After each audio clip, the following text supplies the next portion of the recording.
Welcome to our channel. నేను మీ లక్ష్మణ్. ప్రస్తుతం అంతా ఉంటున్నారు ప్రముఖ సీనియర్ జర్నలిస్ట్ భరద్వాజ గారు. సార్ నమస్తే. నమస్తే. ఏంటి ఆంధ్రప్రదేశ్లో గతంలో ముఖ్యమంత్రి గారు చెప్పారు రాబోయేది ఎలక్షన్ కాదు, ఒక యుద్ధం జరగబోతుంది అన్నారు. దానికి తగ్గట్టే అక్కడ వాతావరణం కూడా అంత పూర్తిగా మారిపోయింది. ఇప్పటికే దాదాపు ఒక 50 స్థానాల్లో ఇన్ఛార్జీలు కూడా మార్చడం జరిగింది.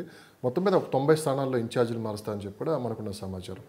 మరోపక్క ఇటు ఇన్ఛార్జీలు మార్చుకుంటూ వైసీపీ వెళ్తుంటే టీడీపీ కావచ్చు, అటు జనసేన ఇద్దరు కలిసి ఉమ్మడి మేనిఫెస్టో ముందుకు వస్తాం, 2-3 సభలు పెడతామని చెప్పి అన్నారు. మొత్తం మీద వాతావరణం చూస్తుంటే ఎప్పుడు చూడని ఎన్నికలు ఈసారి ఆంధ్రప్రదేశ్లో చూడబోతున్నారని చెప్పి కూడా ప్రజల్లో కూడా స్పష్టంగా ఇక్కడ కనపడింది. మొన్నటి వరకు ఏంటంటే తెలంగాణలో నువ్వా నేనట్లో జరిగింది. మొత్తం మీద అక్కడ టీఆర్ఎస్కి వస్తే అక్కడ ఏపీలో జగన్మోహన్ రెడ్డికి ప్లస్ అవుతుంది, అదే రేవంత్ రెడ్డి గారు వస్తే టీడీపీకి ప్లస్ అవుతుందని చెప్పి పెద్ద ఎత్తున బెట్టింగ్లు కావచ్చు, రకరకాల ఏపీలో కూడా పెద్ద ఎత్తున చర్చలు జరిగినాయి. అయితే అంచనాలు తారుమారాయి. ఇక్కడ కాంగ్రెస్ పార్టీ అధికారంలోకి వచ్చింది. దీని ఎఫెక్ట్ ఆంధ్రప్రదేశ్ మీద ఎలా ఉంటుంది, అసలు ఏం జరగబోతుంది ఆంధ్రప్రదేశ్లో? ఇంకొక 2 నెలల్లోనే ఎలక్షన్లు కూడా ఉన్నాయి. ఒక యుద్ధ వాతావరణం అయితే నెలకొంది. ఈ అభ్యర్థులను మార్చడానికి ఉన్న వ్యూహం ఏంటి? అభ్యర్థుల్ని మార్చటము అంటే నిజానికి తెలంగాణలో కూడా అభ్యర్థుల్ని మార్చితే బాగుంటుంది అనే అడ్వైజ్ వచ్చింది కేసీఆర్ ముందుకి. ఓకే, వచ్చింది. ఒక దశలో కేటీఆర్ ఓపెన్గానే అన్నాడు ఆ మాట. సిట్టింగుల్ని మార్చే అవకాశం ఉంది, ఆలోచన చేస్తున్నాము అనే మాట కూడా అనేసాడు ఆయన. కానీ కేసీఆర్ కమిట్ అవ్వలేదు.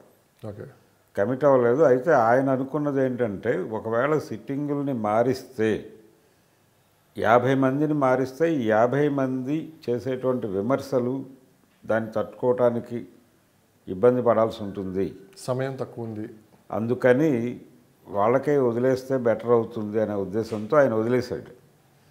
అయితే జగన్మోహన్ రెడ్డి గారు ఆ రిస్క్ తీసుకోదలుచుకోవట్లేదు.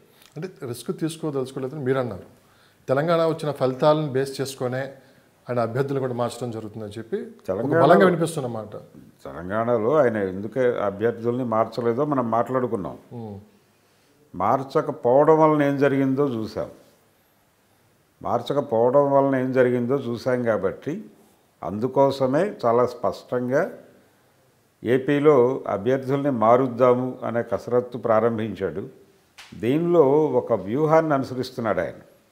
ఆ వ్యూహం ఏంటంటే అభ్యర్థిని మార్చేటప్పుడు, కొత్త అభ్యర్థిని ఆ నియోజకవర్గానికి తీసుకొచ్చేటప్పుడు పాత అభ్యర్థితో కొత్త అభ్యర్థికి స్వాగతం చెబుతూ ఫ్లెక్సీలు ఏర్పాటు చేస్తున్నారు. ఓకే, తద్వారా పార్టీలో సుహృద్భావపూరిత వాతావరణం ఉంది అనే దాన్ని ప్రజల్లోకి తీసుకెళ్తున్నాడు. సరే, పార్టీ అంటే తీసుకొని వెళ్తుంది అనుకోండి, వాస్తవంగా అభ్యర్థులను మార్చినప్పుడు వాళ్ళు మనస్ఫూర్తిగా మీరు అన్నట్టు స్వాగత బ్యానర్లు కడుతున్నారా? కట్టిస్తున్నారండి. కడుతున్నారా? పార్టీ కన్నసన్నలో కట్టిస్తున్నారా, లేకుంటే వీళ్ళు నిజంగానే స్వాగతిస్తున్నారా? ప్రోగ్రామ్ అది డిజైన్డ్ ప్రోగ్రామ్ జరుగుతోంది. ఆ మేరకు వాళ్ళని కూర్చోబెట్టి ఏదో ఒకటి మాట్లాడాలి కదా. అవును, మీకు ఇది కాకపోతే ఇంకోటి ఇస్తాం, లేకపోతే ఇంకొక ప్లేస్ ఇస్తాం, లేకపోతే ఇంకొక రేపు గెలిస్తే ఫలానా కార్పొరేషన్ చైర్మన్ మీరే, లేకపోతే మరొకటి మీరే అని ఏదో ఒకటి ఉంటుంది కదా. ఒక కాంపన్సేటరీ గ్రౌండ్స్లో వాళ్ళకి ఏదో మేలు చేకూరే విషయం ఒకటి చెప్పాలి కదా.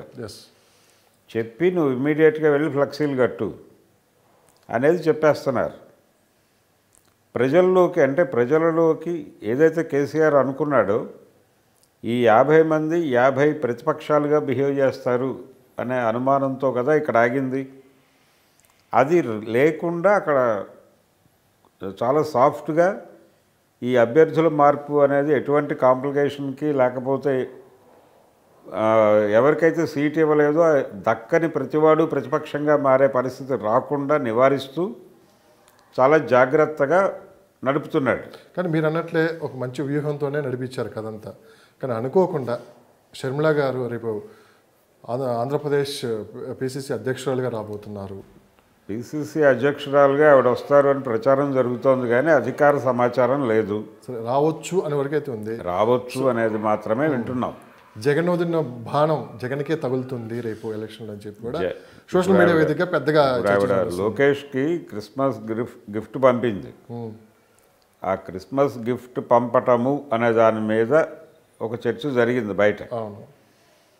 ఏమిటి, ఎందుకు పంపారంటే తెలంగాణలో కాంగ్రెస్ గెలుపుకు తెలుగుదేశం పార్టీ దోహదపడింది అనే అభిప్రాయం చాలామంది మాట్లాడారు. అయితే చంద్రబాబు నాయుడు గారు కష్టపడ్డారు కానీ ఫలితం దక్కలేదు రేవంత్ రెడ్డికి అనే మాట కూడా వినిపించింది. అంటే అర్బన్ ఓట్లు మొత్తం కూడా బీఆర్ఎస్కి పడ్డాయి. అర్బన్ ఓట్ల వెనకాలే టీడీపీ ఉంది అని మాత్రం అనుకుంటున్నారు, కానీ అది కరెక్ట్ కాదు. ఎందుకు కరెక్ట్ కాదంటే అర్బన్ ఓట్లు, సెటిలర్ ఓట్లలో ఏపీ ఓట్లు చాలా మైనారిటీ, నార్త్ ఇండియన్ సెటిలర్స్ ఓట్లు మెజారిటీ. కాబట్టి సెటిలర్స్ అనగానే ఆంధ్ర వాళ్ళు అనుకునేటువంటి మూఢనమ్మకంలో నుంచి అభిప్రాయానికి వస్తున్నారు. వీళ్ళు మైనారిటీ, వీళ్ళు కూడా బీఆర్ఎస్ యాక్ట్ చేశారు, బీఆర్ఎస్కి ఓట్లు పడ్డాయి, నేను కాదని అంటం లేదు. కానీ తెలుగుదేశం పార్టీకి కేవలం ఆంధ్ర నుంచి వచ్చి ఇక్కడ ఉంటున్న వాళ్ళు మాత్రమే ఓటర్లు కాదు, దానికి వేరే ఓట్ బ్యాంక్ ఉంది, బీసీ ఓట్ బ్యాంక్ ఉంది, ఒక బలమైన బీసీ ఓట్ బ్యాంక్ ఉంది. ఆ పార్టీ ఇక్కడ బలంగా పనిచేసిన పార్టీనే. అలాగే ఎస్సీ ఎస్టీలలో కూడా కొంత బలం ఉంది ఆ పార్టీకి. ఆ native Telangana TDP vote bank మాత్రం కాంగ్రెస్కి టర్న్ అయింది, అది వాస్తవం. అర్బన్ ఓటు మాత్రమే టీడీపీ అనుకున్నట్టుగా నడవలేదు, అది వెళ్ళి బీఆర్ఎస్కి పడింది. ఇది జరిగింది. కాబట్టి దీన్ని కాంపన్సేట్ చేస్తూ ఏపీలో కాంగ్రెస్ తెలుగుదేశానికి సహకరించే అవకాశం ఉంది. అందులో భాగంగానే షర్మిల గారు లోకేష్కి ఈ క్రిస్మస్ గిఫ్ట్ పంపించారు. అలాగే గిఫ్ట్ కూడా ఆవిడ చాలా స్పష్టంగా పర్సనల్గా పంపలేదు, వైఎస్ కుటుంబం నుంచి నారా కుటుంబానికి పంపించినటువంటి గిఫ్ట్గా మాట్లాడింది ఆవిడ. దాని మీద రాయటం కూడా కేవలం అదేదో వ్యక్తిగతంగా చేయలే, కుటుంబ పరంగా జరిగినట్టుగా పంపారు. ఇది కుటుంబ పరంగా పంపటం అనేది కూడా ఇక్కడ ఆలోచించాల్సినటువంటి సందర్భం. సార్, గిఫ్ట్ అని మీరు అన్నారు, అంటే తెలంగాణ ఎలక్షన్ రిజల్ట్ రాకముందే కేసీఆర్ గారికి 2 బ్రీఫ్ కేసులు గిఫ్ట్ పంపించారు షర్మిల గారు. అవును, అది ఏ ఉద్దేశంతో అనేది మనందరికీ తెలుసు. మరి లోకేష్ బాబు గారు పంపించిన గిఫ్ట్ మరి ఏ ఆలోచనతో పంపించారండి, మీరు ఏం చెప్తారు? అదే దీని మీదే కదా ఇప్పుడు చర్చ. అంటే కాంగ్రెస్ పార్టీ తెలుగుదేశానికి అనుకూలంగా వ్యవహరించబోతోంది ఏపీలో. అంటే తెలంగాణలో కాంగ్రెస్ గెలుపు అనేది ఆంధ్రాలో కాంగ్రెస్ మీద కూడా కొంత ప్రభావం చూపిస్తుంది. కొంత దాని ఓటు బ్యాంకు పెరిగే అవకాశం ఉంది. ఈ పెరిగిన ఓటు బ్యాంకు టీడీపీకి అనుకూలంగా పనిచేస్తే ఎంత యాడ్ అయినట్టే కదా. కాంగ్రెస్ పార్టీకి ప్రధాన శత్రువు ఎవరు అక్కడ ఏపీలో? జగన్మోహన్ రెడ్డి. ఎందుకు జగన్మోహన్ రెడ్డి అంటే దాదాపుగా ఇప్పుడు వైసీపీలో ఉన్నటువంటి క్యాడర్ కావచ్చు, నాయకత్వం కావచ్చు, కాంగ్రెస్ పార్టీ నుంచి మొత్తం ఇక్కడి నుంచి లాక్కున్నదే. అందుకని తిరిగి అక్కడ కాంగ్రెస్ని నిలబెట్టాలంటే జగన్మోహన్ రెడ్డి మీద యుద్ధం చేయాల్సి ఉంటుంది. ఆ యుద్ధంలో ఐక్య సంఘటన అనేది చాలా కీలకం. ఆ ఐక్య సంఘటన టీడీపీతో కలిసి చేస్తుంది కాంగ్రెస్ పార్టీ అనేది వినిపిస్తున్న మాట. సో యుద్ధంలో మీ బిడ్డ సింగిల్గా వస్తాడు, 175 సీట్లు తీసుకొని వస్తారని చెప్పి జగన్మోహన్ రెడ్డి గారు ప్రతి మీటింగ్లో చెప్తూనే ఉన్నారు. అవును. సో 175 సీట్ల మీద ఎంత కాంట్రవర్సీ జరిగిందో మనం చూస్తూనే ఉన్నాం పొలిటికల్గా. ముప్పేట దాడి జగన్మోహన్ రెడ్డి గారి మీద ముప్పేట దాడి తెలుగుదేశం పార్టీ, జనసేన, షర్మిల గారు, రేపు కాంగ్రెస్ పార్టీ. అంటే బీజేపీ గురించి మనం మాట్లాడుకుంటే బీజేపీ కొంత వేచి చూసి ధోరణిలో అయితే ఉన్నది. ఇంత దాడిని ఒక్కసారిగా జగన్మోహన్ రెడ్డి గారు ప్రయోగించడం, ప్రభుత్వ వ్యతిరేకత ఉందని చెప్పి కూడా ఇవన్నీ ఎలా ఎదుర్కోబోతున్నారు? ఇందులో బీజేపీ ఆడే మైండ్ గేమ్ ఏంటి, ఎలా ఉండబోతుంది? మీరు బీజేపీ చాలా స్పష్టంగా తెలుగుదేశం పార్టీకి అనుకూలంగానో వైసీపీకి అనుకూలంగానో లేదండి. వాళ్ళది 2 తలుపుల సిద్ధాంతం. ఫ్రంట్ డోర్లో ఒకరిని పెట్టి బ్యాక్ డోర్లో ఇంకొకరితో సినిమా నడుపుతారు, అది వాళ్ళ పద్ధతి. గతంలో 2014లో జరిగినటువంటి ఎన్నికల్లో టీడీపీతో కలిసి ఎన్నికలకు వెళ్ళింది ఆ పార్టీ. వెళ్ళినప్పుడు ఇక్కడ క్యాబినెట్లో బీజేపీకి మంత్రి పదవులు ఇచ్చారు చంద్రబాబు నాయుడు గారు. అలాగే కేంద్రంలో మోడీ గారి సర్కారులో తెలుగుదేశం వాళ్ళకి మంత్రి పదవులు ఇచ్చారు. అయితే అక్కడ వరకే. తెలుగుదేశంతో ఇంత ఇంటిమేట్ స్నేహం నడుపుతున్నటువంటి సందర్భంలో కూడా జగన్మోహన్ రెడ్డికి బ్యాక్ డోర్లో అవకాశం కల్పించారు. చాలా స్పష్టంగా ప్రపంచానికి తెలిసిన విషయం ఇది. కాబట్టి ఈసారి కూడా అదే జరుగుతోంది. వాళ్ళకి కావాల్సింది ఏపీలో తెలుగుదేశం పార్టీ తరఫున గెలిచే ఎంపీలు, వైసీపీ తరఫున గెలిచే ఎంపీలు ఇద్దరూ కూడా పార్లమెంటులో మోడీ గారి వెనకాల, మోడీ కావచ్చు లేకపోతే వాళ్ళ ప్రధాన అభ్యర్థిగా ఎవరిని చెప్తారో వారి వెనకాల ఈ చేతులు నిలబడాలి. ఏపీ నుంచి గెలిచినటువంటి ఏ ఎంపీ అయినా సరే, వారు తెలుగుదేశం కావచ్చు, వైసీపీ కావచ్చు, ఎవరైనా జనసేన కావచ్చు, ఎవరైనా టోటల్గా వచ్చి అక్కడ బీజేపీ ప్రధాన అభ్యర్థిగా ఎవరిని ప్రకటిస్తుందో ఆ అభ్యర్థి వెనకాల నిలబడాలి. ఇది స్కీమ్. అందుకని వాళ్ళు జగన్మోహన్ రెడ్డితోనూ శత్రుత్వంలో లేరు, అలాగని చంద్రబాబు నాయుడుతో కూడా శత్రుత్వంలో లేరు. చంద్రబాబుకి సన్నిహితంగా ఉన్నట్టుగా అక్కడ వాళ్ళ ఏజెంట్ పవన్ కళ్యాణ్ని ప్లాంట్ చేశారు. అవును. సో పవన్ కళ్యాణ్ ద్వారా బీజేపీకి అక్కడ ఒక ఏరియల్ ఉంది. వైసీపీతో ఎలాగూ వాళ్ళకి కాంట్రాక్ట్స్ ఉన్నాయి రెగ్యులర్గా. కాంగ్రెస్ పార్టీని ఎట్టి పరిస్థితుల్లోనూ అక్కడ వేలు పెట్టనివ్వకుండా చూడాలి అనేది వాళ్ళ ప్రోగ్రాం. కరెక్ట్ మీరు అన్నట్టు. మరి ఇప్పుడు షర్మిల గారు నిజంగానే అట్లా తీసుకొని వచ్చి టీడీపీకి అనుకూలంగా మారిస్తే మరి బీజేపీ వ్యూహం ఎలా ఉంటుందంటే? కాంగ్రెస్ పార్టీకి ఇమ్మీడియట్గా అక్కడ ఏదో సీట్లు వచ్చేసే పరిస్థితి లేదు. తెలుగుదేశం పార్టీ అనుకూలంగా, ఇప్పుడు తెలుగుదేశం పార్టీ అధికారంలోకి వస్తే రేపు ఖచ్చితంగా కేంద్రంలో ఎవరికి సపోర్ట్ చేస్తే? కాంగ్రెస్ పార్టీకి సపోర్ట్ చేస్తే, ఎందుకంటే కాంగ్రెస్ పార్టీతో కలిసి ముందుకు వెళ్తున్నారు. చంద్రబాబు నాయుడు కూడా చాలా వ్యూహాత్మకంగా ఉన్నాడండి. ఆయన నిజంగానే కాంగ్రెస్ పార్టీతో ట్రావెల్ అయ్యే పరిస్థితి ఉంటే పవన్ కళ్యాణ్కి అంత ప్రాధాన్యత ఇవ్వడు. ఓకే. ఆయన పవన్ కళ్యాణ్ ఇంటికి వెళ్ళి మరీ సీట్ షేరింగ్ గురించి మాట్లాడాడంటే ఇంతవరకు అసెంబ్లీలో ఒక్క సీటు కూడా ఓపెన్ చేయనటువంటి పార్టీ. అవును. ఒకే ఒక్క స్థానం గెలిచి అది కూడా ఇమ్మీడియట్గా అధికార పక్షానికి కోల్పోయినటువంటి చరిత్ర ఉంది వాళ్ళకి. కాబట్టి ఆ పార్టీతో ఎందుకు అంత ఇంటిమేట్గా స్నేహం చేస్తున్నాడు చంద్రబాబు, ఎందుకు అంత ప్రాధాన్యత ఇస్తున్నాడు అంటే బీజేపీతో లింక్ ఉంది ఇతనికి. ఎన్డీఏలో భాగస్వామి ఇప్పటికీ పవన్ కళ్యాణ్. అవును. అందుకని ఆ ప్రాధాన్యత ఇస్తున్నాడు చంద్రబాబు. ఈయన కూడా బీజేపీ గేమే నడుపుతున్నాడు. ఎస్. కాంగ్రెస్తోనూ వైసీపీతో అంటే బీజేపీతోనూ.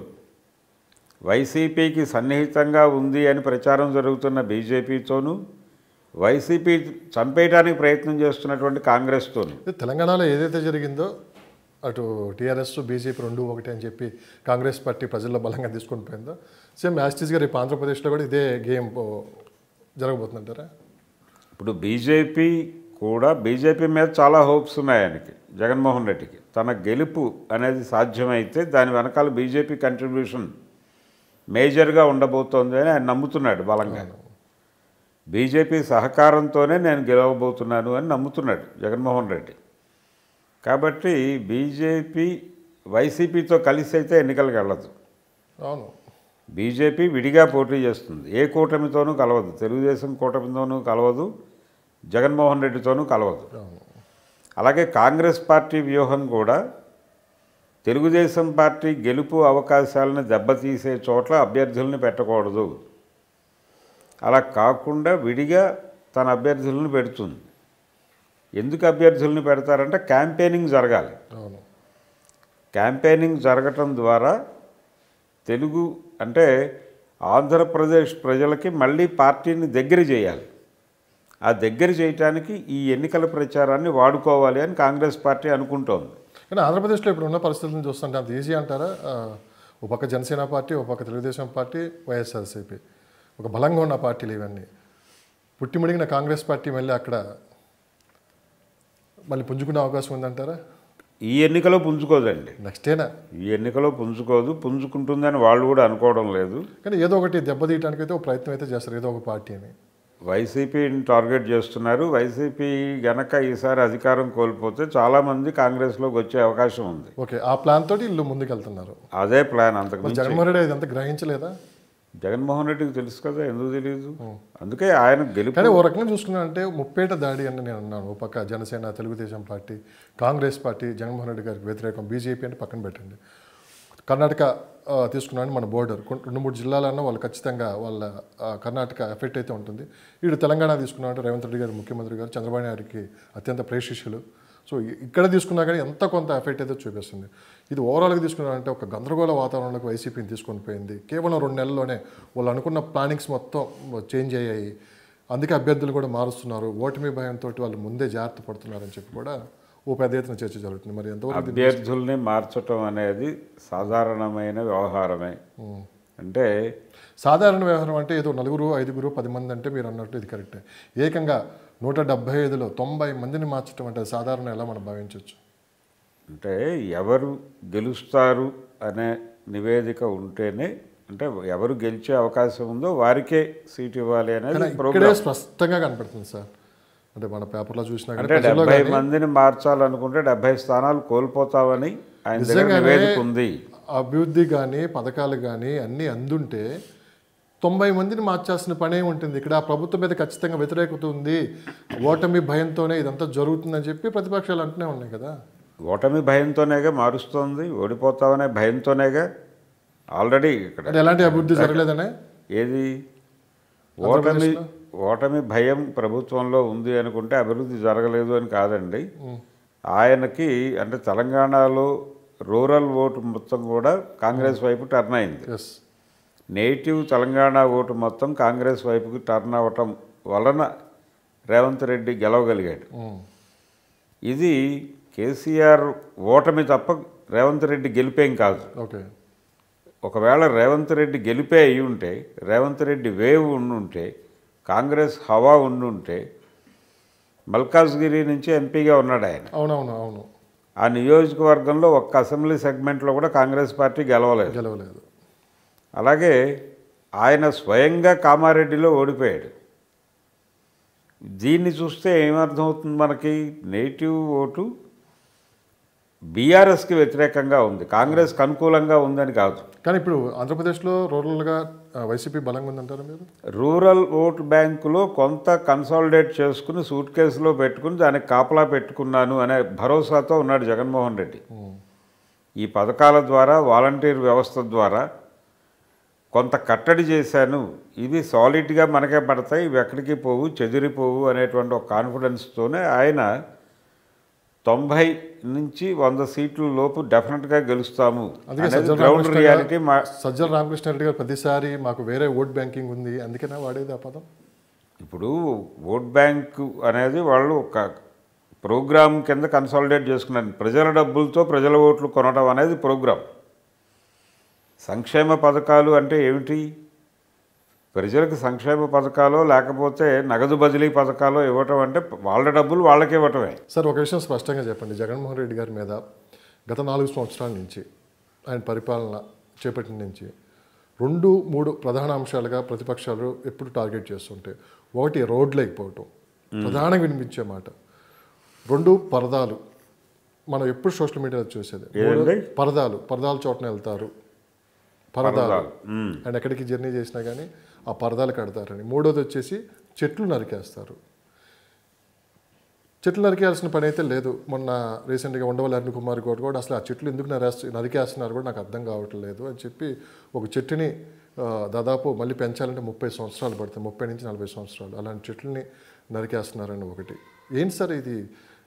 తెలిసి జరుగుతుందా లేకుంటే ఏం జరుగుతుంది ఇక్కడ? ఏమన్నా స్వామీజీ అని చెప్పాడా ఈ చెట్ల వల్ల మీకు ఇది ఉంటుందని, లేకుంటే పరదాల వల్లని? స్వామీజీ చెప్పడం కాదండి, ఆయన జనానికి కలవటం అనేది జరగటం లేదు. కానీ ఈ 3 ప్రధాన అంశాలు ప్రజల్లో బలంగా ప్రతిపక్షాలు తీసుకొని వెళ్ళాయి. నెగిటివ్, వైఎస్ఆర్సీపీ మీద నెగిటివ్ రావడానికి ఏదండి ఈ 3 ప్రధాన అంశాలు. ఇది మాత్రమే కాదండి, చాలా విషయాలు ఉన్నాయి. ప్రధాన అంశాలు అయితే ఇవే అండి. రోడ్లు గురించి రకరకాలుగా, కానీ ఆయన దగ్గర ఒకటే సమాధానం ఉంది. ఏ పని చేయడానికైనా నా దగ్గర డబ్బులు ఎక్కడున్నాయి, ఉన్న డబ్బులన్నీ మీ అకౌంట్లో వేస్తున్నాను కదా అని అంటున్నాడు. ప్రజలు విశ్వసిస్తారా ఆ మాటలకి? ప్రజలు విశ్వసిస్తారా లేదా అనేది వేరే గొడవ. అసలు ప్రజలతో ఇంటరాక్షన్ ఓట్లు పడాలంటే విశ్వసిస్తే కదా ఓట్లు పడేది. మీరు ఆంధ్ర ముఖ్యమంత్రిని, తెలంగాణ ముఖ్యమంత్రిని, తెలంగాణ మాజీ ముఖ్యమంత్రి కేసీఆర్ని, అలాగే ఆంధ్ర ప్రస్తుత ముఖ్యమంత్రి జగన్మోహన్ రెడ్డిని చూస్తే వీళ్ళిద్దరి మధ్య ఒక సిమిలారిటీ కనిపిస్తుంది. అవును. ఆయన ప్యాలెస్కి, ఈయనేమో ఫామ్ హౌస్కి పరిమితమై ఉన్నారు తప్ప ఏ రోజున ప్రజలతో విస్తృతంగా సంబంధాల్లో లేరు వీళ్ళు అధికారంలోకి వచ్చాక. జగన్మోహన్ రెడ్డి అయినా కొంచెం మేలుకొని ముందుగా జనంలోకి వెళ్ళే ప్రయత్నం చేస్తున్నాడు కానీ నిజానికి సీరియస్గా 4 సంవత్సరాలు అయితే ఎవరిని దగ్గరికి అలౌ చేయలేదు. ఈ రోజుకి కూడా జగన్మోహన్ రెడ్డిని కలవటం అంత ఈజీ కాదు. అలాగే ప్రెస్ మీట్లు లేవు. ముఖ్యమంత్రి నేరుగా మీడియాతో మాట్లాడిన సందర్భాలు లేవు, చాలా తక్కువ. లేవనే చెప్పాలి. ఏదైనా ఉంటే ఒక అనౌన్స్మెంట్ ఇవ్వడానికి ఆయనకు అనిపిస్తాడేమో తప్ప సలహాదారులే వచ్చి ప్రెస్ మీట్లు పెట్టి విడిగా గతంలో లాగా ఇప్పుడు వైఎస్ రాజశేఖర రెడ్డి కూడా రెగ్యులర్గా మీడియా ముందుకు వచ్చేవాడు, మీడియా సమావేశాలు పెట్టేవాడు, ఆయన మాట్లాడేవాడు. ఆ పరిస్థితి లేదు. కేసీఆర్కి లేదు, ఇక్కడ జగన్మోహన్ రెడ్డికి లేదు. రెండోది ఎమ్మెల్యేలకు కూడా యాక్సెస్ లేనటువంటి ఒక పరిస్థితి క్రియేట్ చేశారు.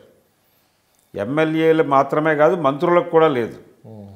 మంత్రులు కూడా ముఖ్యమంత్రిని కలవటం అంత ఈజీ కాదు అనేటువంటి పరిస్థితి కల్పించారు. అంటే ముఖ్యమంత్రి దైవాంశ సంభూతుడు అనే భావాన్ని ప్రమోట్ చేయటం వీళ్ళ ఉద్దేశం అనే అనుమానం వచ్చేంతగా నడిచింది. దీని తాలూకా ప్రభావం, అలాంటి వాతావరణాన్ని క్రియేట్ చేసింది మాజీ ముఖ్యమంత్రి చంద్రశేఖరరావు గారా, ఇప్పుడున్న జగన్మోహన్ రెడ్డి గారు అంటే మీరు ఏం చెప్తారు? ఈయన కేసీఆర్ అదే ఫాలో అయ్యాడు. ఫాలో చేయించాడా? ఎవరు ఫాలో చేయిస్తారు? ఆయన ఫాలో అయిన సూత్రం అది. 10 సంవత్సరాలు ముఖ్యమంత్రి కేసీఆర్ గారు. అవునండి, జగన్మోహన్ రెడ్డి కంటే సీనియర్ కదా ఆయన. అవును, జగన్మోహన్ రెడ్డి ముఖ్యమంత్రి అయ్యే నాటికే ఈయన ముఖ్యమంత్రిగా ఉన్నాడు. అప్పటికే 5 ఏళ్ళు కంప్లీట్. ఇప్పుడు చంద్రశేఖరరావు గారిని చూసే జగన్మోహన్ రెడ్డి గారు అనుకోవచ్చు. ఏదైనప్పటికీ ఎవరికి యాక్సెసిబిలిటీ ఉండకూడదు, ఎవరు కూడా మన దరిదాపుల్లోకి రాకూడదు అనేటువంటి తన చుట్టూ తాను గోడ కట్టుకుని కూర్చున్నారు. దీని ఎఫెక్ట్ కూడా ఉంటుందిగా రేపు ఎన్నికల మీద. అవును, దీని ప్రభావం కూడా డెఫినెట్గా పడే అవకాశం ఉంటుంది. ఎందుకు అంటే ఇప్పుడు ఎవరికైతే సీట్లు ఇవ్వలేదో కనీసం నేను కలవటానికి కూడా నాకు అవకాశం ఇవ్వలేదు అని ఒకళ్ళిద్దరు మాట్లాడారు బయటకు వచ్చి. ఈ మాటలు పెరిగే అవకాశం ఉంది. ఈ మాటలు పెరగకుండా ఉండటానికి ఏం చేయాలనే దాని మీద కసరత్తు చేస్తున్నాడు ఆయన. కసరత్తు చేసి బొత్స సత్యనారాయణ లాంటి వాటితో కూర్చోబెట్టి మాట్లాడిస్తున్నారు. ఇప్పుడు అసంతృప్తులు లేకుండా చూడాలి, భవిష్యత్తులో మనం వాళ్ళకి ఏం చేయగలం అనేది క్లియర్గా ఆన్ పేపర్ ఇస్తే బెటరు అనే లెవెల్లో ఆలోచిస్తున్నారు. అసంతృప్తుల బుజ్జగింపు అనేది ఇప్పుడు ప్రధాన కార్యక్రమంగా నడుస్తోంది వైసీపీకి సంబంధించి. అయినప్పటికీ చంద్రబాబు మీద విపరీతమైన ప్రేమతో ప్రజలు ఉన్నారా అనే వైపు చూస్తే అక్కడ కూడా ప్రజలకు పెద్ద ఆశలేం లేవు. కానీ చంద్రబాబు నాయుడు గారు అరెస్ట్ తర్వాత తెలుగుదేశంలో పూర్తిగా ఒక ప్రజల నుంచి సానుభూతి పెరిగింది అని చెప్పి బయట ప్రతి అంశంలోనూ ఇక్కడ ప్రస్తావనకు వస్తుంది ఆ అంశం. ప్రజలకి చంద్రబాబు మీద విపరీతమైన సానుభూతి ఉందని నేనైతే అనుకోవడం లేదండి. ఎందుకు అని అంటే ఏం చెప్తారు? చాలా స్పష్టంగా ప్రజలకి ఆయన మీద సానుభూతి ఉండే అవకాశం లేదు. ఎందుకంటే మీరు సింగిల్గా వెళ్తారంటారా? ఏమండి, తెలుగుదేశం పార్టీ సింగిల్గా వెళ్తారంటారా? సింగిల్గా ఎందుకు వెళ్తుంది? సానుభూతి ఉన్నా లేకపోయినా తెలుగుదేశం పార్టీ, జనసేన ఆల్రెడీ ప్రకటించేసింది. లెఫ్ట్ కూడా వీళ్లతోనే నడుస్తుంది, ఎందుకంటే బీజేపీ లేదు కాబట్టి.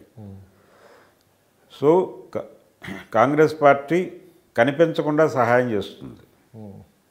ఇది గ్రూప్ స్పష్టంగా కనపడుతుంది. గ్రూప్ ఏం కాదు, ఇది క్లియర్. ఈ కూటమి వెడుతుంది ఎన్నికలకి. ఈ కూటమిని జగన్మోహన్ రెడ్డి ఎదుర్కోవాలి, అధికారం నుంచి దించాలి. జగన్మోహన్ రెడ్డిని అధికారంలో నుంచి దించాలనేది వీళ్ళ ప్రోగ్రాం. ఇంకొక 5 ఏళ్ళు ఈ రాష్ట్రానికి, అంటే ఆంధ్రప్రదేశ్ రాష్ట్రానికి జగన్ చాలా అవసరం అని వాళ్ళు చెప్తున్నారు. అవసరమని జనం ఫీల్ అవుతారని కూడా వాళ్ళు అనుకుంటున్నారు. ఎందుకంటే ఆల్రెడీ దాదాపు 40% ఓట్లు మనం సెక్యూర్ చేసుకున్నాము అనే అభిప్రాయంతో ఉన్నారు వాళ్ళు. సూట్ కేసులో పెట్టి భద్రపరిచాం, దాని చుట్టూ కాపలా పెట్టుకున్నాము. ఇది ఎక్కడికి పోదు, ఈ ఓటు బ్యాంకు చెదిరిపోయే అవకాశం లేదు అనేటువంటి కాన్ఫిడెన్స్తో ఉన్నారు వాళ్ళు. తెలుగుదేశం పార్టీ గతంలో ఇచ్చినటువంటి హామీలు ఏ మేరకు అమలు చేసింది, దాని మీద ప్రజల్లో ఆ రోజున ఎందుకు నమ్మకం చెదిరింది ఓడించేటప్పుడు, ఇప్పుడు కొత్తగా నమ్మకం ఏమైనా పెరిగిందా అనేది కూడా స్టడీ చేయాల్సినటువంటి అంశమే. తెలుగుదేశం పార్టీని ఎందుకు అంత తక్కువ సీట్లతో ఓడించారు? 151 సీట్లు ఎందుకు జగన్మోహన్ రెడ్డికి ఇచ్చారు ఆంధ్రప్రదేశ్ ప్రజలు? కానీ ఒక్క ఛాన్స్ అన్నారు, మనం ఒక్క ఛాన్స్ ఇచ్చి తప్పు చేశాను ప్రజలు ఒక్క ఛాన్స్ మాత్రమే కాదండి, అమరావతి మీద రెఫరెండం పెట్టాడు చంద్రబాబు. వైసీపీ గెలిస్తే అమరావతి ఉండదు. జగన్మోహన్ రెడ్డి చెప్పలే ఆ మాట, చంద్రబాబు నాయుడు చెప్పాడు ఊరూరు తిరిగి. వైసీపీ గెలిస్తే అమరావతి ఉండదు, అమరావతి కావాలనుకుంటే తెలుగుదేశాన్ని గెలిపించండి అన్నాడు ఆయన. ప్రజలు 151 సీట్లతో జగన్మోహన్ రెడ్డిని గెలిపించారు. చంద్రబాబు నాయుడు గారు చెప్పిందే జరిగింది కదా, ఇక్కడ అమరావతి లేదు కదా ఇప్పుడు. చంద్రబాబుకి ఎలా తెలుసు జగన్మోహన్ రెడ్డి చెప్పకుండా అమరావతి తీసేస్తాడని? ఇప్పుడు రెఫరెండంకి వెళ్ళాడు చంద్రబాబు, అమరావతి కావాలా, అమరావతి కావాలంటే తెలుగుదేశాన్ని ఎన్నుకోండి అన్నాడు. తెలుగుదేశాన్ని ఓడించారు అంటే మాకు అమరావతి అక్కర్లేదని చెప్పినట్టేగా జనాలు. ప్రజల అభిప్రాయాన్ని తల మీదకి ఎత్తుకుని అమరావతి అక్కర్లేదని జగన్మోహన్ రెడ్డి ప్రజలు ఇప్పుడు అమరావతి కావాలంటున్నారు. ఒక ప్రజలు అడుగుతున్నారు, అమరావతి రాష్ట్రం అయిపోయింది, ఒక రాజధాని లేని రాష్ట్రం అయిపోయింది చెప్పి ఎవరంటున్నారు ఆ మాట? ప్రజలే అంటున్నారు. ఏ ప్రజలు? మీరు అమరావతిలో కొద్దిమంది రైతులను చూపించి ఇదేదో అమరావతి బీభత్సం అయిపోతుందని మాట్లాడిస్తున్నారు, కానీ అమరావతి సమస్య గురించి అమరావతి ప్రాంతంలో కొంతమంది తప్ప మొత్తం రాష్ట్రం అంతా రోడ్డు మీదకి వచ్చిన సందర్భం లేదే. సరే ఒక అంశం, అమరావతి విషయం పక్కన పెడదాం. జగన్మోహన్ రెడ్డి గారు 3 రాజధానులు అంటారు, మరి దాదాపు 2-3 నెలల్లో ఎలక్షన్లు. 3 రాజధానుల స్కీమ్ ప్రస్తుతానికి పక్కన పెట్టేసి అది కూడా పక్కన పెడదాం సార్. వైజాగ్ షిఫ్ట్ చేస్తా అన్నారు, వైజాగ్ షిఫ్ట్ కూడా లేదు ఇప్పుడు అసలు. అంటే మీరు మొత్తం మీద రేపు ఎలక్షన్ వరకు కూడా ఎటువంటి దీని మీద క్లారిటీ వచ్చే అవకాశం లేదంటారా? ఆయన ఇప్పటికిప్పుడు వైజాగ్ షిఫ్ట్ చేసే మూడ్లో లేడు. ఆయన ప్రధానంగా రాజధాని మీద డబ్బులు ఖర్చు పెట్టకుండా ఉండటం అనే వ్యూహంలో భాగంగా ఈ కన్ఫ్యూజన్ క్రియేట్ చేశాడు వాంటెడ్గానే.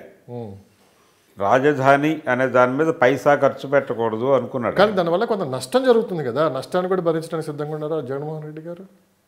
ఆయనకుండే లాజిక్ ఆయనకుంది. నేను ఇందాక చెప్పినట్టు ఒకప్పుడు లాజిక్ అంటే మీరు 2019లో పీకే గారు ఉన్నారు, పీకే వ్యూహాల్లో భాగంగా వినండి. మొత్తం మీద ఆ రోజు జగన్మోహన్ రెడ్డి గారు ప్రజల ముందు పరిచయం చేశారు కదా నా వ్యూహకర్త అని చెప్పి. పీకే డైరెక్షన్లో అంతా నడిచిపోయింది. ఇప్పుడు పీకేని మించి డైరెక్షన్ ఎవరిస్తున్నారు జగన్మోహన్ రెడ్డి గారికి? ఇప్పుడు నేను ఇందాక చెప్పినటువంటి సిట్టింగ్ ఎమ్మెల్యేలకి స్థానచలనం కలిగితే, లేకపోతే వాళ్ళ సీట్లు పీకేస్తే అక్కడ ఫ్లెక్సీలు పెట్టించండి, వీళ్ళతో కొత్తగా వచ్చే వాళ్ళకి స్వాగతం చెబుతూ అని చెప్పాను. ఇది ఐపాక్ నుంచి వచ్చిన సలహానే. ఐపాక్ ఆల్రెడీ జగన్మోహన్ రెడ్డి గారితోనే ఉంది. ఐపాక్ నుంచి పీకే గారు బయటకు వచ్చేసారు. ఐపాక్ నుంచి పీకే బయటకు వచ్చాడు, కానీ ఐపాక్ అక్కడే ఉంది. ఐపాక్ నుంచి వచ్చిన సలహా మేరకే జరిగింది ఈ ఫ్లెక్సీల కార్యక్రమం. అవును. సో రెండోది వాళ్ళు ట్వీట్ చేశారు ఓపెన్గా, ప్రశాంత్ కిషోర్కి మాకు ఏ సంబంధం లేదు, అతను మా నుంచి వెళ్ళిపోయాడు. అది కూడా ఎప్పుడైతే లోకేష్ బాబు గారితో కలిసి విజయవాడ ఎయిర్పోర్ట్ నుంచి బయటకు వచ్చారో అప్పుడే అంబటి రాంబాబు గారు కావచ్చు, రోజా గారు కావచ్చు, కొడాలి నాని గారు కావచ్చు, చాలామంది పీకే ఎప్పుడో మేము తీసేసాము, అసలు ఐపాక్లో పీకే లేడు చూడడం జరిగింది. దానికంటే ముందు ఎందుకు చెప్పలేకపోయారు? పీకే లేడు అని చెప్పి ఎందుకు చెప్పలేకపోయారు వాళ్ళు? పీకే లేడని చెప్పాల్సిన అవసరం ఉంది. ఇప్పుడు అతను ఎందుకు వెళ్ళిపోయాడు? బీహార్ వెళ్ళిపోయాడు. అతను పాదయాత్ర చేశాడు. ఆ సందర్భంగా ఒక సభలో మాట్లాడాడు ఆయన. మాట్లాడారు, వైఎస్ఆర్సీపీకి నెగిటివ్ మాట్లాడారు. అవునండి, ఆయన అన్న మాట ఇలా పథకాలు ఇచ్చుకుంటూ పోతే రేపు ఆంధ్రప్రదేశ్ రాష్ట్రం లాగానే తయారవుతుంది మిగతాదంతా కూడా అన్నారు ఆయన. ఆయన చాలా స్పష్టంగా అన్న మాట ఏంటంటే, నేను జగన్మోహన్ రెడ్డిని నితీష్ కుమార్ని మోసి నా భుజం కాయగాసింది, ఇక నా గురించి, నా రాష్ట్రం గురించి, నా ఊరు గురించి ఆలోచిద్దాం అనుకుంటున్నాను అని మాట్లాడాడు ఆయన. కానీ ఒక సందర్భంలో నేను చెప్పిన మాట మాట్లాడారు, పథకాలు ఇచ్చుకుంటూ పోతే ఆంధ్రప్రదేశ్లో తయారైపోతుంది అని చెప్పి. ఉచిత పథకాలు అనుకుంటూ ముందు సంక్షేమ పథకాలు అని చెప్పి ఇలా ఇచ్చుకుంటూ పోతే అభివృద్ధి అనేది మీకు ఎక్కడా కనపడదు అని చెప్పి కూడా ఒక సందర్భంలో ఆయన చెప్పారు. ఇప్పుడు అభివృద్ధి అనే దానికంటే కూడా గెలిచిన మరుక్షణం నుంచి జగన్మోహన్ రెడ్డి గారి దృష్టి నెక్స్ట్ ఎలా గెలవాలి అనే దాని మీద ఉంది. గెలిచిన ఆ రోజు నిద్రపోలే ఆయన.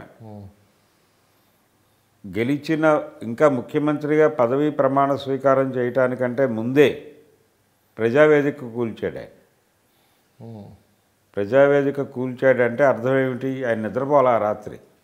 గెలిచేశాం అని చెప్పి ఆయన ప్రతిపక్షమే లేకుండా తుడిచిపెట్టద్దు అనే ఆలోచనతో కూడా ఉన్నారు కదా. వచ్చే ఎన్నికల్లో ఎలా గెలవాలి అనేటువంటి ఒక దీక్షతో ఈ గెలవాలి కన్నా అసలు ప్రతిపక్షమే మనకి ఆపోజిషన్ గెలుపు కోసం ఏం చేయాలి అనేది అండి ఆలోచన. ప్రతిపక్షాన్ని తీసేస్తామా మరొకళ్ళని వేసేస్తామా అన్నది ఇవన్నీ ఎందుకు జరుగుతాయి? గెలవాలి, గెలుపు ఎలా సాధించాలి అనే ప్రోగ్రాం అంత ఫోకస్డ్గా ఉన్నాడు అతను, అంత ఫోకస్డ్గా పనిచేశాడు. ఆ పని చేసిన ఫలితమే ఆయన వచ్చే ఎన్నికల్లో గెలవబోతున్నానని అనుకుంటున్నాడు. అయితే 151 సీట్లని 175 చేస్తామని చెప్పాడు ఆయన. వై నాట్ 177 అని కూడా అన్నారు. కానీ ఇప్పుడు పరిస్థితి ఏంటి? 90 నుంచి 100 గెలిస్తే చాలు.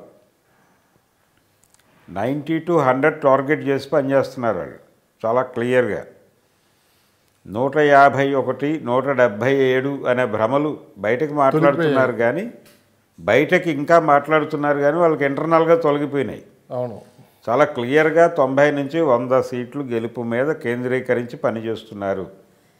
చంద్రబాబు నాయుడు ఈ రోజుకి చేస్తున్నటువంటి కొన్ని గందరగోళాలు ఉన్నాయి, అంటే క్లారిటీ లేవు ఇంకా. వస్తున్నా అక్కడికే. ఓ పక్క అభ్యర్థులను మార్చుకుంటా స్పష్టమైన సంకేతాలు ప్రజల్లోకి పంపిస్తున్నారు. అంటే ఏ పార్టీ ఏ నియోజకవర్గ ఇన్ఛార్జిని ఇస్తే రేపు అతనే అక్కడి నుంచి పోటీ చేస్తారని చెప్పి కూడా అవును ప్రజలు స్పష్టమైన తీసుకొని పోతున్నారు. జగన్మోహన్ రెడ్డి గారు ఒక 2 నెలల ముందు నుంచే తన వ్యూహాన్ని మొదలుపెట్టారు. మరోపక్క ఇక్కడ తెలుగుదేశం పార్టీ కావచ్చు, జనసేన ఇద్దరు కలిసి ముందుకెళ్తా అని చెప్పి ఒక కూటమిగా వాళ్ళు ప్లాన్ చేసుకున్నారు. అక్కడ అభ్యర్థులు ప్రకటిస్తున్నారు, ప్రజల్లో బలంగా ఇతనే మీ రేపు పోటీ చేయబోయే క్యాండిడేట్ అని కూడా చెప్తున్నారు. వీళ్ళు ఎందుకు బయటపడలేదు? ఇప్పటికే ఒక పవన్ కళ్యాణ్ గారికి చంద్రబాబు నాయుడు గారు వెళ్ళటం, అక్కడ 25 ఎమ్మెల్యే సీట్లు 3 ఎంపీ సీట్లు ఇస్తానని కూడా ఒప్పందం జరిగిందని చెప్పి మనకి మీడియా ముఖంగా బయటికి రావడం కూడా జరిగింది. ఇక్కడ ఇదే టైంలో తెలంగాణలో అసలు జనసేన పార్టీకి వచ్చిన ఓట్లు ఎన్ని? తెలంగాణలో సోషల్ మీడియా వేదికగా బర్రెలక్క వచ్చిన ఓట్లు కూడా రాలేదు. అలాంటిది రేపు 25 సీట్లు ఇచ్చి 3 ఎంపీ సీట్లు ఇస్తే తెలుగుదేశం పార్టీ కొంచెం దెబ్బతినే అవకాశం ఉంది అని తెలుగుదేశం పార్టీలోనే మల్లగుల్లాలుగా కార్యకర్తలు జరుగుతున్నాయి, నడుస్తుంది. అదే మళ్ళీ జనసేన పార్టీకి వస్తే ముఖ్యమంత్రి ఎవరు అనే క్వశ్చన్ మార్క్ అనేది మిగిలిపోయింది. దానికి స్పష్టంగా కూడా మొన్న లోకేష్ గారు ఒక ఇంటర్వ్యూలో చంద్రబాబు నాయుడు గారు ముఖ్యమంత్రిగా ఉంటారని చెప్పి కూడా ఆయన చూడటం కూడా జరిగింది.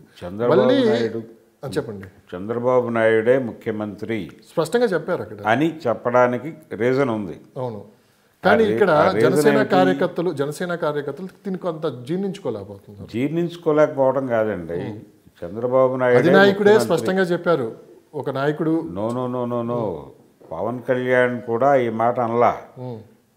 పవన్ కళ్యాణ్ ఆ రోజున తెలుగుదేశం పార్టీతో పొత్తు పెట్టుకోవడానికి వెళ్ళటానికంటే ముందే తెలుగుదేశం పార్టీతో పొత్తు పెట్టుకుంటే ముఖ్యమంత్రి పదవి అడుగు అని హరిరామ్ జోగయ్య గారు చెప్పాడు పవన్ కళ్యాణ్కి. ఇవన్నీ ఈ చర్చలు జరుగుతుండగా చంద్రబాబు అరెస్ట్ అయ్యాడు. అరెస్ట్ అయినప్పుడు సడన్గా జైలు దగ్గరికి వెళ్ళి చంద్రబాబుతో మాట్లాడి బయటకు వచ్చి మద్దతు ప్రకటించాడు పవన్ కళ్యాణ్. ఎందుకు ప్రకటించాడు? అంత హడావిడిగా ఓజీ షూటింగ్లో ఉన్నాడు ఆయన. షూటింగ్ బ్రేక్ చేసి వెళ్ళాడు. ఎందుకు వెళ్ళాడు? ఎవరు చెప్తే వెళ్ళాడు? బీజేపీ నుంచి ఫోన్ వస్తే వెళ్ళాడు ఆయన. బీజేపీ నుంచి ఆదేశం వచ్చిన తర్వాత వాళ్ళు అకౌంట్లో పెట్రోల్ కూడా డబ్బులు వేసాక బయలుదేరి వెళ్ళాడు ఆయన. అంటే మీరు చెప్పేది ఎలా ఉందంటే, మీరు మాట్లాడండి, నేను నెక్స్ట్ ప్రశ్న అడిగేది చెప్తాను. బీజేపీ ఏజెంట్గా పవన్ కళ్యాణ్ యాక్ట్ చేశాడు. ఆయన ఈ రోజు డబ్బులు వేసిన తర్వాత ఆయన బయలుదేరారు. అవునండి, చాలా స్పష్టంగా పెట్రోల్ కూడా వాళ్ళే పోయించి ఆయన్ని రాజమండ్రి వైపు నడిపించారు. ఏం చెప్పాలో స్క్రిప్ట్ ప్రకారం చెప్పాడు ఆయన. నేను బేషరత్తుగా జనసేన పార్టీ తరఫున ప్రకటిస్తున్నాను, చంద్రబాబు నాయుడు గారి పార్టీకి నేను మద్దతుగా నిలబడతాను అని చెప్పాడు. రెండోది అక్కడ ఇంకొక డైలాగ్ కూడా అన్నాడు ఆయన. బీజేపీ కూడా మా కూటమితో కలిసే అవకాశాలు ఉన్నాయని అనుకుంటున్నాను, ఆశాభావం వ్యక్తం చేస్తున్నాను అని చెప్పాడు ఆయన. ఇది స్టోరీ. సో ఈ రోజుకి పవన్ కళ్యాణ్ అదే పాత్ర పోషిస్తున్నాడు అక్కడ. బీజేపీ ఏజెంట్గానే తెలుగుదేశంతో ఉన్నాడు ఆయన. చంద్రబాబు నాయుడు ఎందుకు ప్రాధాన్యత ఇస్తున్నాడు? ఆయనకు తెలంగాణలో ఒక్క సీటు మీరు చెప్పిన బరెలక్క పార్టీ ఓట్లు రాకపోయినప్పటికీ చంద్రబాబు నాయుడు ఎందుకు పవన్ కళ్యాణ్ ఇంటికి వెళ్ళి మాట్లాడాడు అంటే, పవన్ కళ్యాణ్ని చూసి కాదు, పవన్ కళ్యాణ్ ఎన్డీఏతో ఉన్నటువంటి సంబంధాలు, ఆ సంబంధాల రీత్యా అతనికి ఆ ప్రాధాన్యత ఇస్తున్నారు, అంతవరకే. రెండోది, చంద్రబాబు నాయుడు అరెస్ట్ అవ్వటం వలన వచ్చినటువంటి కొత్త పరిస్థితుల రీత్యా నెక్స్ట్ ఎన్నికల్లో అభ్యర్థి ఎవరు అనే ప్రశ్నకి లోకేష్ అని బలంగా చెప్పలేకపోవడానికి కారణం చంద్రబాబు అరెస్టు జరిగినప్పుడు పవన్ కళ్యాణ్ వచ్చి అండగా నిలబడ్డాడు, కష్టకాలంలో అండగా నిలబడ్డాడు అనే ఉద్దేశంతో క్యాడర్లో ఒక సింపతి వచ్చింది పవన్ కళ్యాణ్ మీద. ఈ కండిషన్లో ఓపెన్గా లోకేషే ముఖ్యమంత్రి వచ్చే ఎన్నికల్లో అని చెప్పే పరిస్థితుల్లో తెలుగుదేశం పార్టీ లేదు. అలాగని పవన్ కళ్యాణ్ని ముఖ్యమంత్రిని చేసే ఆలోచనతో కూడా లేదు. పవన్ కళ్యాణ్ని చేయకూడదు అనుకుంటే అనివార్యంగా చంద్రబాబు నాయుడిని ముఖ్యమంత్రి పదవిలో కూర్చోబెట్టడం తప్ప మార్గం లేదు. అందుకని లోకేష్ స్పష్టంగా సిబిఎన్నే ముఖ్యమంత్రి గెలిస్తే అని చెప్పాడు. ఈ విషయం పవన్ కళ్యాణ్కి కూడా తెలుసు. అందుకని మొదట్లో ఒకవేళ చంద్రబాబు నాయుడు లోపలే ఉంటే, రిలీజ్ కాకుండా, ఎన్నికల వరకు రిలీజ్ కాకుండా ఉంటే, అప్పుడు వీళ్ళు గెలిస్తే ప్రభుత్వాన్ని ఏర్పాటు చేయాల్సి వస్తే తనే ముఖ్యమంత్రి, లోకేష్ కాడు. ఎక్కువ సీట్లు టీడీపీకి వచ్చినప్పటికీ పవన్ కళ్యాణ్నే ముఖ్యమంత్రిని చేసి ఉండేవారు. ఇప్పుడు ఆయన బయటకు వచ్చేసి ఉన్నాడు. కాబట్టి ఇప్పుడు అనివార్యంగా ఈ కూటమి గెలిస్తే చంద్రబాబే ముఖ్యమంత్రి అవ్వాలి, లోకేష్ కాలేడు. కాబట్టి ఈ అరెస్టు ఎపిసోడ్లో నష్టపోయింది ఎవరు? లోకేష్ నష్టపోయాడు. పవన్ కళ్యాణ్కి కొత్తగా పోయేదేమీ లేదు. ఏదొచ్చినా ఎంతొచ్చినా వచ్చినట్టే. పవన్ కళ్యాణ్ గారు ఒకనొక సందర్భంలో ఒక మాట అన్నారు, పార్టీ నిర్ణయానికి కట్టుబడి ఉండాల్సిందే ప్రతి కార్యకర్త కూడా. పార్టీకి వ్యతిరేకంగా కానీ కూటమికి వ్యతిరేకంగా మాట్లాడితే వాళ్ళు ద్రోహులే అని చెప్పి ఆయన మాట్లాడడం కూడా జరిగింది. దాన్ని కార్యకర్తలు ఎంతవరకు తీసుకున్నారంటే మీరు ఏం చెప్తారు? దాన్ని నెగిటివ్గా తీసుకున్నారా, పాజిటివ్గా తీసుకున్నారా, లోపల బాధపడుతున్నారా? లోపల 10 సంవత్సరాలైంది జనసేన పార్టీ పెట్టి మన పార్టీ కోసం ఇంత కష్టపడుతుంటే వేరే వాళ్ళ పల్లెకి మనం మొయ్యాలా, మన అధినాయకుడు ఇలా చెప్తే మన పరిస్థితి ఏంటని చెప్పి అలాంటి ఆలోచన వాళ్ళు ఉన్నారు. వైసీపీ ఒక ప్రచారం చేస్తోంది బలంగా. వైసీపీ చేస్తున్నటువంటి ప్రచారం ఏంటంటే, కాపు సామాజిక వర్గంలోనూ పవన్ కళ్యాణ్ అభిమానుల్లోనూ జనసేన కార్యకర్తల్లోనూ ఒక అభిప్రాయం బలంగా ఉంది.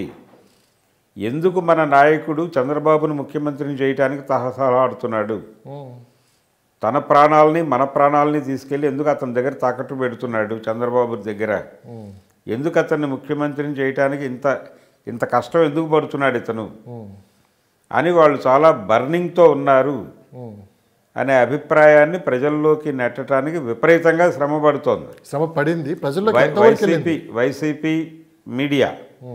అయితే గ్రౌండ్ రియాలిటీ ఏమిటంటే, అక్కడ జనసేన కార్యకర్తల నుంచి పవన్ కళ్యాణ్ మీద ప్రెజర్ ఉంది. ఎట్టి పరిస్థితుల్లోనూ టీడీపీతో వెళ్ళు అని కార్యకర్తల నుంచే ప్రెజర్ ఉంది. కార్యకర్తల ప్రెజర్కి తల ఉంచే ఆయన టీడీపీ వైపు టర్న్ అయి ఉన్నాడు. ఈ టర్న్ అయి ఉన్నటువంటి దశలో బీజేపీ నుంచి కూడా, వీళ్ళ బాస్ బీజేపీ నుంచి కూడా అటే ఉండు నువ్వు అని రావడంతో ఇటు తిరగలేని పరిస్థితిలో ఉన్నాడు ఆయన. అందుకని కమిటెడ్గా ఆయన ఏం జరిగినా ఏం అయిపోయినా ప్రపంచం ప్రేక్షక పాత్ర వహించడమే, అంతేనా? ఆయన చంద్రబాబుతో కలిసి ప్రయాణించక తప్పదు. అదే ప్రేక్షక పాత్ర అనండి, ఏమన్నా అనండి, ఆయన అకార్డింగ్ టు స్క్రిప్ట్ వెళ్తున్నాడు. చాలా స్పష్టంగా ప్రస్తుతం రాజకీయంగా చాలా వెసులుబాటుతో ఉన్నవాడు కేవలం పవన్ కళ్యాణ్. ఎటువంటి టెన్షన్ లేదు ఆయనకి. ఆయన మొహంలో కూడా ఎటువంటి టెన్షన్ కనిపించలేదు. అంటే అన్నీ సెటిల్ అయిపోయినాయి. గతంలో లాగా ఆయన స్పీచెస్ కానీ చాలా చేంజెస్ వచ్చింది ఇప్పుడు చూసినప్పుడు మనం. అవును. సో మొత్తం ఓవరాల్గా తీసుకున్నాం సార్, ఒక యుద్ధమే జరుగుతుంది అనుకోవచ్చు అక్కడ. రేపు లైఫ్ అండ్ డెత్, చావర్ రేవో ఇద్దరికి. రేపు చంద్రబాబు నాయుడు గెలవపోయినా రేపు చాలా కష్టాలు. ఇంకొక విషయం చెప్తా మీకు, తెలంగాణలో ఓడిపోయిన తర్వాత కేసీఆర్ ఈ పార్టీ ఉంటుందా ఉండదా అనే భయంతో ఉన్నాడు. ఇప్పుడు బీఆర్ఎస్ పార్టీ భవిష్యత్తు అగమ్య గోచరంగా కనిపిస్తోంది. ఇదే పరిస్థితి రేపు ఓడిపోతే జగన్మోహన్ రెడ్డి పార్టీకి కూడా వస్తుంది. ఇంతకు రెట్టింపు వస్తుంది. ఒకసారి జగన్మోహన్ రెడ్డి ఓడిపోయారంటే మళ్ళీ అధికారంలో రావటం కొంత చాలా టైం పడుతుంది. అధికారంలోకి రావడానికి టైం పట్టడం కాదు, అసలు ఆ పార్టీ ఉంటుందా మనుగడే వెళ్ళిపోతుందా అనేది మనుగడే డౌట్. సాధ్యం. ఇప్పుడు ఇక్కడ తెలంగాణలో బీఆర్ఎస్ ఉంటుందా వెళ్ళిపోతుందా అంతర్ధానం అయిపోతుందా అనేది రేపు పార్లమెంట్ ఎన్నికల తర్వాత కొంత క్లారిటీ వచ్చే అవకాశం ఉంది అనే మాట వినిపిస్తోంది. రెండు పార్టీలకి జనసేన అయితే స్టేబుల్గా ఉంటుంది, తెలుగుదేశం పార్టీ ఇటు వైఎస్ఆర్సీపీ లైఫ్ అండ్ డెత్ తోటి ఇక్కడ ముందుకెళ్తున్నారు. ఇదే సమయంలో లోకేష్ బాబు గారు కూడా ఒక 2 నియోజకవర్గాల నుంచి పోటీ చేసే ఆలోచనలో ఉన్నారని చెప్పి కూడా ఒక వార్త బయటకు వచ్చింది. ఒకటి మంగళగిరి, ఒకటి రెండోది వెతుకుతున్నారు అని చెప్పి కూడా అన్నారు. తర్వాత హిందూపురం కూడా, మంగళగిరి అనే చోట ఆయన ఆల్రెడీ పాదయాత్ర ప్రారంభించాడు. అవును, గ్రౌండ్ వర్క్ కూడా చేస్తున్నారు. నిన్న కూడా వెళ్ళి అక్కడ ఉన్న కార్యకర్తలతోటి పెద్ద ఎత్తున అక్కడ సమావేశాలు జరుపుతున్నారు. ఆయన భాషలో చెప్పాలంటే మందలగిరి అదే అన్నాడు ఆయన లాస్ట్ ఎలక్షన్స్లో. సరే, దాన్ని మీరు చెప్పండి. మందలగిరి అనే మాట్లాడాడు ఆయన అనుకుందాం. అయితే గ్రౌండ్ రియాలిటీ ఏమిటి, అక్కడ ఓటర్ నిజంగానే లోకేష్కి అనుకూలంగా ఉన్నాడా, ఎందుకు గతంలో వ్యతిరేకంగా వేశాడు, ఇప్పుడు ప్రత్యర్థి ఎవరు, ఆర్కే లేడు అక్కడ. ఆర్కే గారు ఆల్రెడీ పార్టీకి ఎమ్మెల్యే పదవికి రాజీనామా చెప్పి బయటకు వెళ్ళారు. ఆయన పక్కకి వెళ్ళిపోయాడు. ఇప్పుడు చిరంజీవి రంగంలోకి వచ్చాడు. అవును, ఆర్కే గారు ఓటమి భయంతో రేపు తెలుగుదేశం పార్టీకి లోకేష్ బాబు గారికి అక్కడ 50,000 మెజార్టీ తగ్గకుండా వస్తుంది, అందుకే తెలివిగా తప్పుకున్నారు.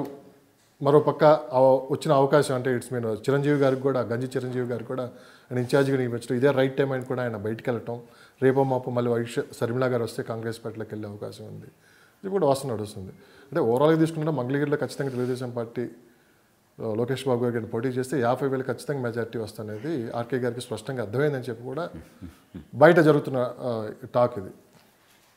ప్రతి అభ్యర్థికి ఒక ఆశ ఉంటుందండి, నేను గెలుస్తాను అని. నిజానికి తెలంగాణలో కాంగ్రెస్ పార్టీ ప్రభుత్వం వస్తుందని కూడా అనుకోలేదు చాలామంది, వచ్చింది. ఇదే మార్పుని అక్కడ మిర్రర్ ఇమేజ్ చూపించగలము అని చంద్రబాబు నాయుడు గారు అనుకుంటున్నాడు. కానీ అంత ఈజీ కాదు. తెలుగుదేశం పార్టీకి వేవ్ ఉందని నేను అయితే అనుకోవడం లేదు. ఒక వేవ్ నడుస్తుంది. శ్రీకాకుళం టు అటు ఇచ్చాపురం టు ఇటు అనంతపురం వరకు ఒక వేవ్ నడుస్తుంది. అది తెలుగుదేశం పార్టీకి అనుకూలంగా పవనాలు వేస్తున్నాయి. ఖచ్చితంగా అధికారంలోకి రాబోతుందని చెప్పి కూడా అటు తెలుగుదేశం పార్టీ వాళ్ళకి ఒక 2 నెలలు ఓపిక పెడితే నెక్స్ట్ మనమే రాబోతున్నాం. ఒక రెడ్ బుక్ ఉంది, ఆ రెడ్ బుక్ తర్వాత మనం ఓపెన్ చేద్దాం. మన ఎవరైతే ఇబ్బంది పెట్టారో వాళ్ళందరినీ రేపు మనం ఏం చేయాలనేది మన లోకేష్ బాబు గారు చూసుకుంటారని చెప్పి కూడా మొత్తం తెలుగుదేశం పార్టీ కింది స్థాయి కార్యకర్త నుంచి అప్ టు నాయకుల వరకు అందరూ ఒక 2 నెలల వెయిటింగ్ పీరియడ్ కోసం చూస్తున్నారు. మిమ్మల్ని ఒక్కొక్క ప్రశ్న అడుగుతూ ఉంటాను, మీరు సింపుల్గా ఒక సింగిల్ ఆన్సర్తో చెప్పండి. శ్రీకాకుళం జిల్లాలో ఎవరికి ప్లస్ ఉంది, ఎవరికి మైనస్ ఉంది? ఏమండి, శ్రీకాకుళం జిల్లా మొత్తం, ఉమ్మడి శ్రీకాకుళం జిల్లా. నేను శ్రీకాకుళమా, కృష్ణా జిల్లానా, ఎన్టీఆర్ జిల్లానా అని కాదండి. టోటల్గా రేపు పొద్దున వైసీపీ ఓడిపోవటం అంటూ జరిగితే, తెలుగుదేశం పార్టీ గెలవటం అంటూ జరిగితే దాన్ని తెలుగుదేశం పార్టీ గెలుపుగా నేను చూడను, వైసీపీ ఓటమిగా మాత్రమే చూస్తాను. జగన్మోహన్ రెడ్డి తాను ఓడి చంద్రబాబును గెలిపించాలి తప్ప చంద్రబాబు తన శక్తితో జగన్ని గెలిచే పరిస్థితి ఉందని అయితే నేను అనుకోవడం లేదు. వేవ్ చూస్తుంటే మీకు ఇప్పుడు వేవ్ ఉంది అని మీరు అంటున్నారు. వేవ్ ఉన్నట్టుగా నాకైతే కనిపించడం లేదు. అక్కడ తెలంగాణలో కూడా కాంగ్రెస్ వేవ్ లేకుండానే కాంగ్రెస్ ప్రభుత్వం ఏర్పడింది. కాంగ్రెస్ వేవ్ లేదు అనటానికి స్పష్టమైన ఉదాహరణలు చెప్పాను మీకు. కామారెడ్డిలో ఆయన ఓటమి, ఇక్కడ పరిస్థితులు మల్కాజ్గిరిలో ప్రభుత్వ వ్యతిరేక vote, Janasena vote banking, Telugu Desam party vote banking, left పార్టీలు ఓట్ బ్యాంకింగ్, రేపు కాంగ్రెస్ పార్టీ ఓట్ బ్యాంకింగ్, ఇన్ని కలుపుకొని కూడా మీరు వేవ్ లేదు అంటే దీనికి ఏం చెప్తారు? వేవ్ ఉందని నేను స్పష్టంగా అనుకోవడం లేదని, నేను ఫీల్ కావడం లేదు. ఆయన అరెస్ట్ అయినప్పుడు కూడా సింపతి ఉందని నేను అనుకోవడం లేదు. అంటే ఇంకో ప్రచారం నడుస్తుంది, 2,40,000 కోట్ల రూపాయలు ప్రజలకి నేరుగా అకౌంట్లో డబ్బులు వేసి రేపు జగన్మోహన్ రెడ్డి గారు అధికారాన్ని వదులుకోవటం, ఇంకా కొత్త స్కీమ్లు వస్తాయి. ఇప్పుడు సిటీ బస్సు ఫ్రీ లాంటి పథకాలు కూడా ఇంకో 2-3 తీసుకొచ్చే ప్రోగ్రాంలో ఉన్నాడు ఆయన, వినిపిస్తున్న మాట కదా. అది కాంగ్రెస్ పార్టీ కాపీ పెట్టిన పథకాలు కాపీ కొట్టి పెట్టినట్టు అవుతుంది. కాపీ ఏదైనా చంద్రబాబు నాయుడు గారు అనౌన్స్ చేశారు 6 గ్యారంటీ పథకాలు అని చెప్పి, అందులో ఇది కూడా ఉంది కదా. అవునండి, ఆయన 6 గ్యారంటీలు అమలు చేస్తాడా లేదా అనే గొడవ కంటే కూడా ఇక్కడ అమలు చేసేస్తున్నాడు కదా. అమలు చేసిన వాడి వైపు చూస్తుందా ప్రపంచం, అమలు చేస్తాను అని చెప్పిన వాడి వైపు చూస్తుందా? ఏది ఏవైనా సంక్షేమ పథకాలు ప్రజల డబ్బుతో ప్రజల ఓట్లు కొనటం అనే స్కీమ్ మీదే అన్ని పార్టీలు కేంద్రీకరించి పనిచేస్తారు. సరే, ఫైనల్గా సంక్షేమ పథకాలు ఓట్లు తెచ్చి పెడతాయంటే మీరేం చెప్తారు? సంక్షేమ పథకాలు అనే పేరుతో ఓట్లు కొనుగోలు కార్యక్రమం జరుగుతోంది. ఓట్లు కొన్న తర్వాత పడకుండా ఎట్లుంటాయి అనే భరోసాతోనే ఉన్నారు. ఇంకొక విషయం, చాలామంది జగన్మోహన్ రెడ్డి గురించి మాట్లాడుతున్నారు, కానీ వైఎస్ రాజశేఖర రెడ్డి 2009 ఎన్నికల్లో గెలిచింది సంక్షేమ పథకాల బలంతోనేనా అనే దగ్గర కూడా ఒక ప్రశ్న ఉంది. సంక్షేమ పథకాలు మాత్రమే కాదు, చిరంజీవి అనే ఒక నాయకుడు కూడా ఆ రోజున వైఎస్ రాజశేఖర రెడ్డికి గెలుపుకి దోహదపడ్డాడు. ఎవరన్నా అవునన్నా కాదన్నా అది నిజం. చిరంజీవితో ప్రజారాజ్యం పార్టీ పెట్టించిందే రాజశేఖర రెడ్డి అనే అభిప్రాయం కూడా చాలా బలంగా ఉంది. అంటే మహాకూటమి, ఆ రోజున మహాకూటమిని నిలువరించటం కోసం చిరంజీవి అనే శిఖండిని అడ్డం పెట్టి రాజశేఖర రెడ్డి గెలుపు సాధించాడు అని కూడా మాట్లాడుకున్నాం కదా. గత 2009 నుంచి పరిశీలించామంటే అప్పుడున్న పరిస్థితులు వేరు, అప్పుడున్న నాయకులు వేరు. అప్పటి నుంచి జర్నీ చేసిన ఒక చంద్రబాబు నాయుడు గారు, రాజశేఖర రెడ్డి గారు, కిరణ్ కుమార్, రోసయ్య గారు, వీళ్ళంతా ఇప్పుడు లేరు. కానీ రేపు ఆంధ్రప్రదేశ్లో ఒక యుద్ధమే జరగబోతుందని మనం ముందు ఇంట్రడక్షన్ కూడా చెప్పుకోవడం జరిగింది.